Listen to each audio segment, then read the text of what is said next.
It's time to talk about abundance and prosperity. I'm going to share with you some things that we urgently need to consider in the event that the controllers of this planet attempt to collapse the financial system.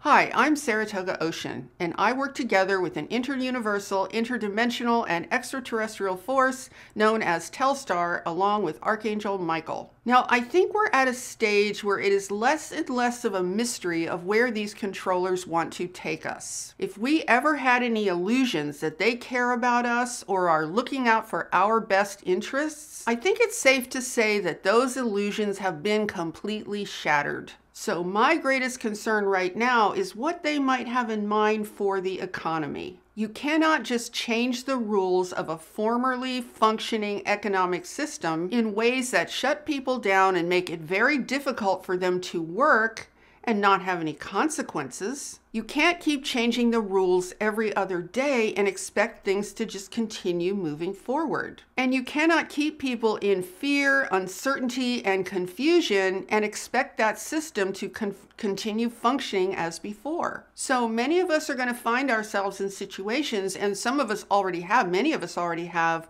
where we have to navigate through a system where people are losing their jobs, people are feeling like they have to quit their jobs, and it's just an enormous amount of chaos. So I want to talk about being proactive and dealing with this in a different way than ever before. We need to transmute the controller's ancient money programming so we have a chance to protect ourselves in whatever weird future they might have in store for us. We have to get that programming out of our heads, and more importantly, out of our subconscious minds, where it's been deeply embedded for generations. We're going to need all of our strength and our consciousness to be able to create, to manifest, and to navigate through what could become a financially treacherous terrain.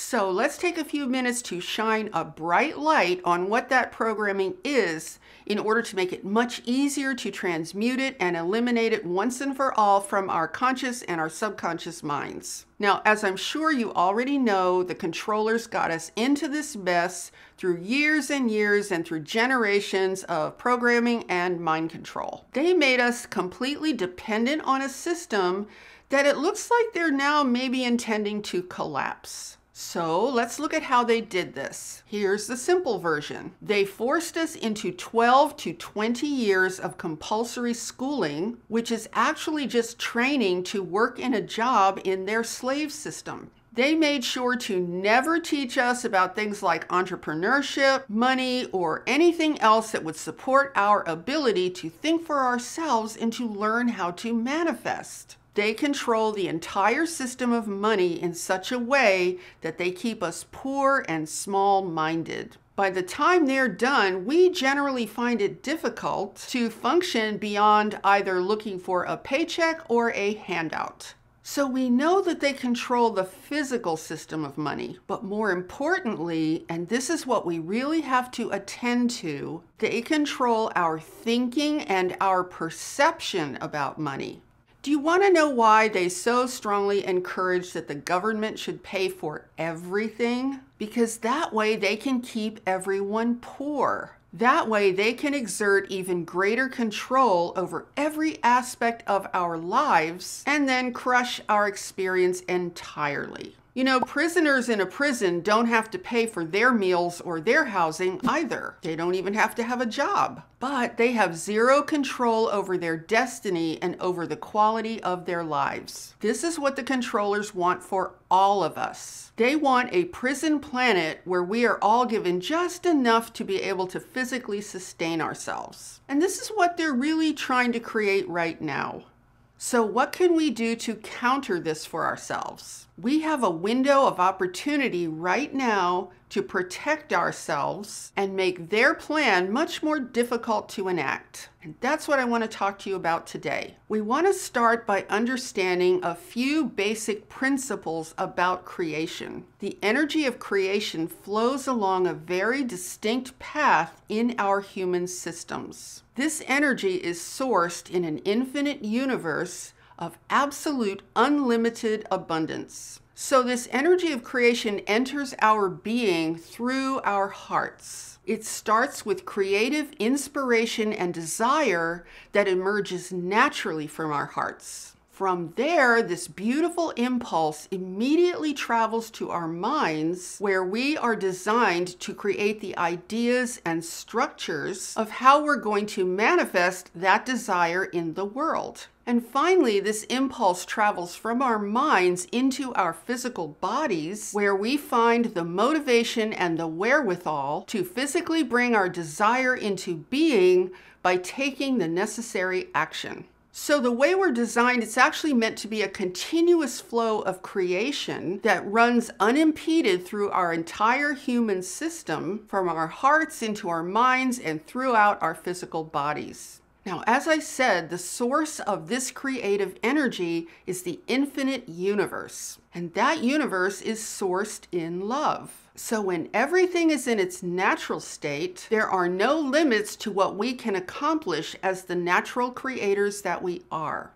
Now, of course, the controllers cannot have a slave system where everyone is functioning as creators. So they needed to confine us mentally and physically so they could steal our energy, siphon it off, and use it to create the world that they wanted. Therefore, they invented this thing called money, which is nothing more than a finite unit of measurement for energy. They got us to believe that money is a thing, which it isn't. It's just a measuring device designed to measure energy. I'll give you an example. Let's take a clock. A clock is not time. It's a measuring device designed to take the natural cycles of the planet and cut it up into measurable pieces called seconds, minutes, and hours. It's a way to control and coordinate human activity on a mass scale. A calendar is the same thing. Clocks and calendars are really inert objects that have no power whatsoever. But by the time the controllers are done with us, we start to think that clocks and calendars are real, that they represent time, which they actually don't, because time is elastic, and that the existence of these devices is what ages us. Which is why we celebrate birthdays, to remind ourselves about where we're supposed to be and when, according to the almighty calendar. So money is very much like clocks and calendars, only it's much more sinister in terms of how it is portrayed. Money takes one of two forms. It is either a physical object used for trade, like a piece of gold, or it is represented by a number in a digital format. Let's keep it simple and understand that at its most basic level, money is either a number or an object. A number is a symbol and an object is a thing. So we have either an object or we have a symbol, and that's it. If you can either hold an object in your hand or draw a few lines that represent a number, you have the essence of what money actually is. So in this sense, money is virtually meaningless. So what makes money so powerful? It all depends on the meaning you assign to these originally meaningless things. Now let's take a look at how the system works at its most basic level. The more of these symbols or things that you have, the more stuff you can trade them for. And the less of these symbols and things you have, the less stuff you can trade them for in your life. And this stuff includes some very important things like food and housing, and everything else you need to survive.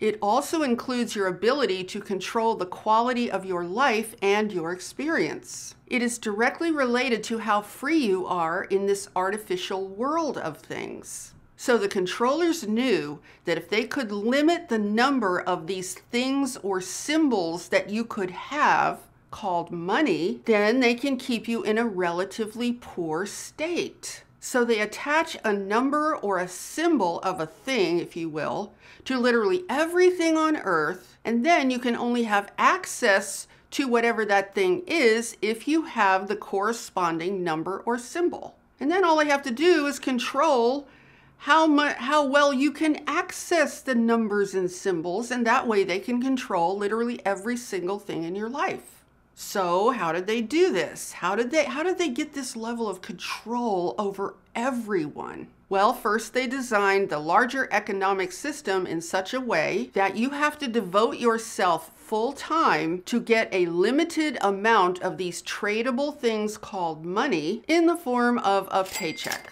Now, the controllers knew that that alone would not be enough, because humans can be very resourceful and very creative, and they would likely find ways around this limited system of resources because we really don't like feeling so stuck and so confined.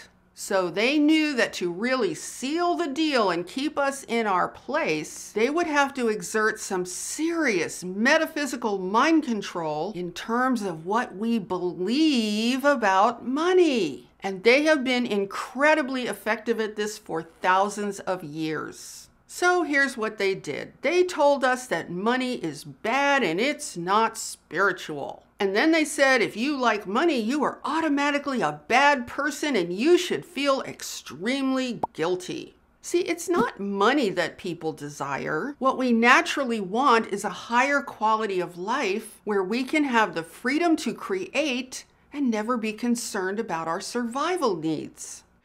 There's nothing wrong with desiring a high quality of life and freedom. I mean, that's natural to who we are. We are infinite creators sourced in an infinite abundant universe. That is in perfect alignment with who we really are. So the controllers inserted a so-called money system into the middle of that natural desire and then programmed us to believe that our desires are bad. You know, Archangel Michael once told me something very interesting. He once told me that there is no reason that everyone on earth could not be wealthy to whatever degree they desired. There are more than enough resources on earth and in this universe for that to be our reality. But here's something interesting that happens when that abundance is just flowing freely. You don't have greed anymore. You don't have excess anymore. You don't have people desperate to get as much as they can because they're so worried there's not enough. I mean, there are planets throughout this universe where this is not an issue because this control system was never put in place. Now, religions have played a huge role in this conspiracy for thousands of years. They tell us that money is terrible, unless, of course, we're giving it to them, in which case it's just fine. So if it's in your hands, it's terrible. But if it's in their hands, well, it's just awesome. Now, think about this for a moment. Religions tell us that money is the root of all evil. They tell us that God hates money. People who have it or want it are in league with the devil. See, according to religions, the more poverty-stricken you are, the more your Creator loves you. So it's good to be poor and it's evil to be rich. That's the program. Now, if you distill that down to everything I shared with you so far about the symbols and the numbers, and how those symbols and numbers are what give you access to the abundance on this planet and in this universe, then you can start to get a sense of what they were really up to. What they're really saying, see, it's never about money. It never is. What they really want you to believe is that it's evil to have access to the abundance of this universe and this planet, and it's good to have nothing and be extremely poor and deprived. That's the program they wanted us all to believe so that we would not make the effort to create for ourselves and to manifest in ways that we each individually desire. And back to the churches, I mean, churches have always been some of the wealthiest institutions on this planet. So why aren't the churches poor if God hates money so much? Why aren't they shining examples of abject poverty to show us how it's done? And if it's true that if you're wealthy, it means you're in league with Satan, then what does that say about all of the wealthy churches? Oh, that's right, I forgot. It doesn't count when it's them. Take a look at this drawing for just a moment. Over here, we have the poor humans who are struggling to make ends meet, living from paycheck to paycheck. And then over here, on the right, we have the wealthy church saying, give us your money. Money is bad. Just study this dynamic for a few moments. And then there's this bizarre equation. Over here we have abundance and creative freedom, which you only have access to through this controlled money system, and that equals Satan's evil. And then below that we have suffering and poverty, which equals God's love. And you see God says, I love it when people suffer from lack. It's just my way. This represents what is probably some of the deepest programming that we suffer from. Now, I know there's a situation where people acquire wealth and riches by working in league with the controllers. Here's what that really means.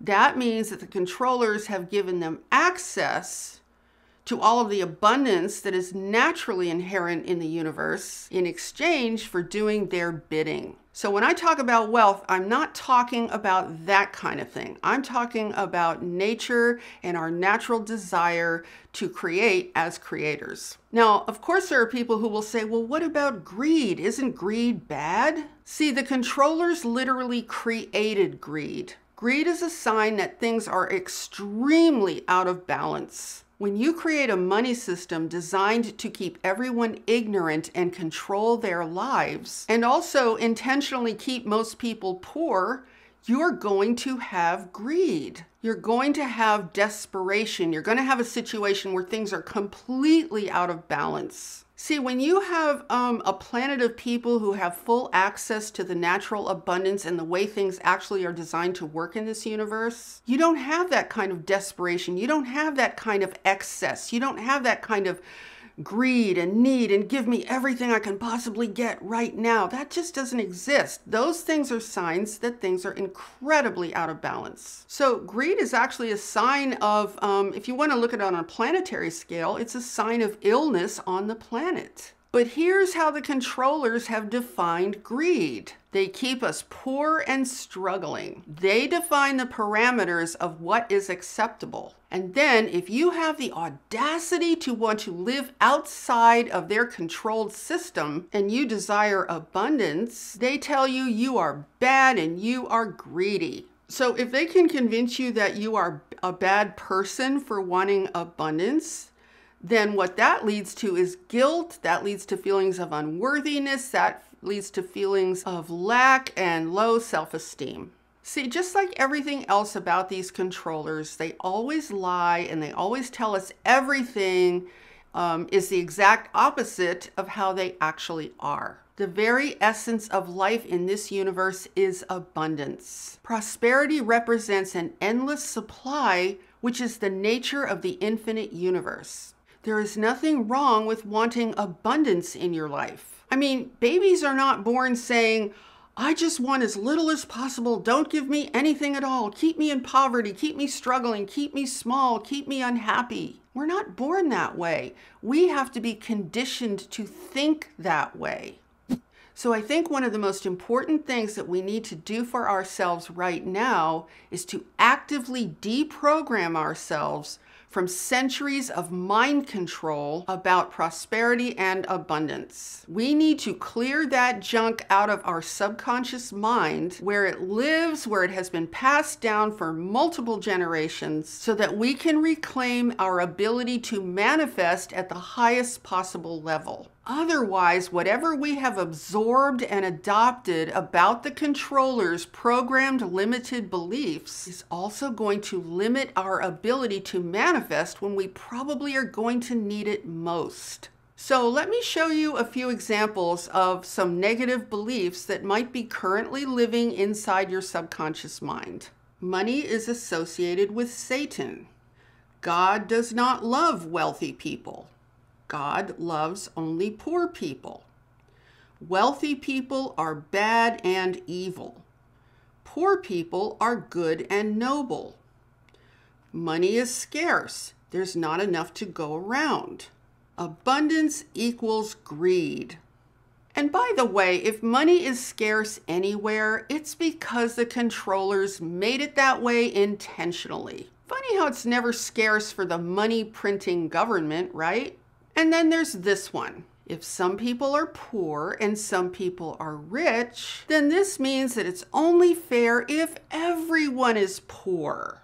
How come it's not the other way around? If some people are poor and some people are rich, then why wouldn't the most fair thing be for everyone to be rich? See, the controllers will always send everyone to the lowest common denominator and the worst possible level and call it fair.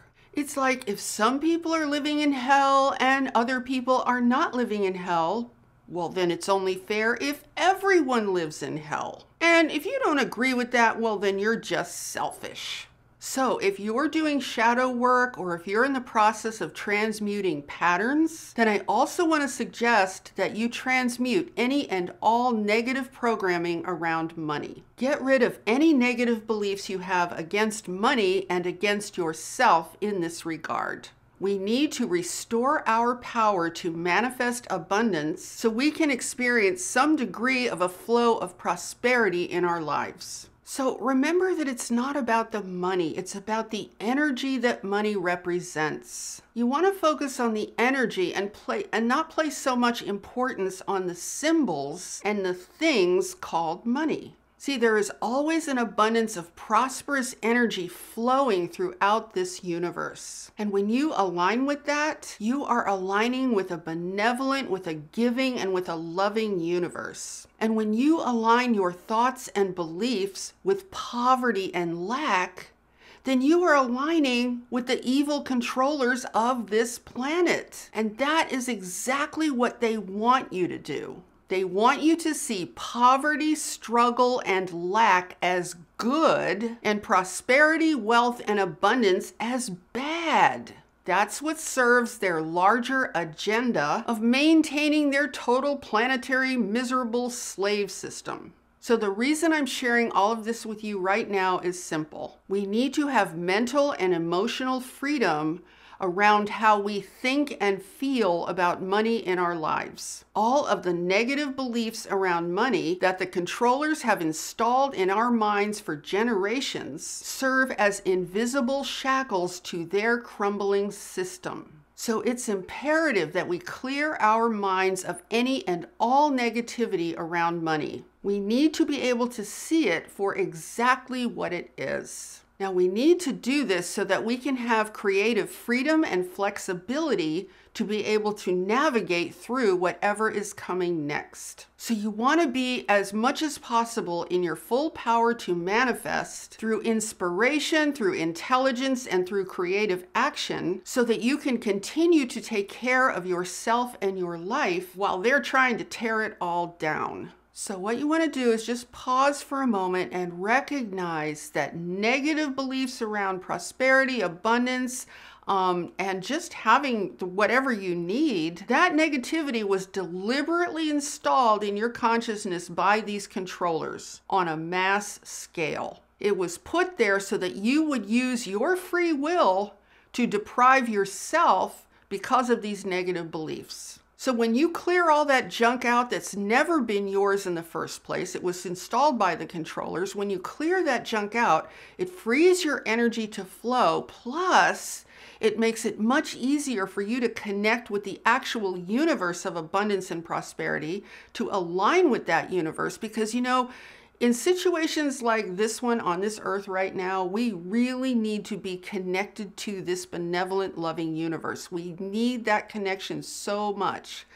And we don't want to have impediments in our consciousness, in our beliefs, that make it difficult or impossible for the universe to support us in navigating through this entire situation in such a way that we can keep our vibration high, we can take care of ourselves, and we can maintain our path of ascension and evolution. It's a simple process. It may not be easy because it could be pretty entrenched, and you may not feel like you have agreement to do this in the world around you. But imagine the freedom you would have if you got rid of all that negativity, all those negative beliefs, and that you could have a lot more faith in the universe to be able to support you through these incredibly difficult times. And one more thing I want to add, recognize that those negative beliefs work against you. They work against your natural creative flow. They work against your natural ability to manifest, which is the reason it's so important to clear them out. So just look at it this way. Look at it as a process of aligning your thoughts and your actions and your heart with the abundant universe and with your natural self as a creator. So if you enjoyed this video and found it helpful, please give it a thumbs up and share it out with anyone else who you think would benefit from these ideas. And be sure to subscribe and hit that notification bell because I am here every Sunday, Tuesday, and Friday with all new videos. And with that, I'm sending you so much love, light, and high vibrational energy, and I so look forward to seeing you in the next video. Namaste.